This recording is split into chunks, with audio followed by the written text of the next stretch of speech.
धोखेबाज इंसान को पहचानना चाहते हैं तो मैं कुछ बातें बताने लगा हूँ जिनके जरिए आप धोखेबाज इंसान को बड़े वाज़ेह तरीके से पहचान सकते हैं। सबसे पहली बात, धोखेबाज लोग अक्सर झूठ बोलते हैं। उनके लिए उनकी बातों में तज़ाद नहीं पाया जाता। एक वक्त में वो कुछ और होते हैं, दूसरे वक्त में वो फिर कुछ और होते हैं। दूसरी बात है, धोखेबाज लोग अक्सर ज़्यादा खुशामद करने वाले होते हैं, बेजा तारीफ़ी करते रहते हैं। उनका रवैया गैर मामूली तौर पर बदलता रहता है, एक रवैया नहीं रहता। तीसरी बात है, वो हमेशा अपने मफाद के लिए बात करते हैं, दूसरों के जज्बात का ख्याल नहीं रखते। अपने फ़ायदे के लिए झूठे वादे भी वो करते हैं।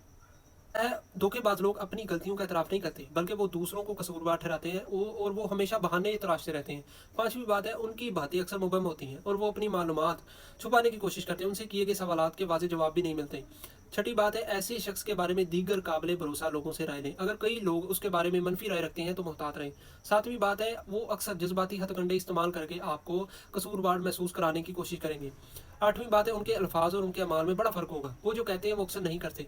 नौवीं बात है, वो छोटे छोटे धोखे देकर बड़े नुकसान की तैयारी कर सकते हैं। उनसे उनके माजी के रवैये का जायजा ज़रूर लें, उनके माजी में देखें कि वो माजी में क्या कुछ करते रहे हैं। दसवीं बात है, धोखेबाज लोग दूसरों के बारे में ज़्यादा शिकायत करते हैं ताकि खुद को वो अच्छा साबित कर सकें। इन अलामात को देखकर आप किसी भी धोखेबाज इंसान को पहचान सकते हैं और उससे दूर रहने की कोशिश भी कर सकते हैं।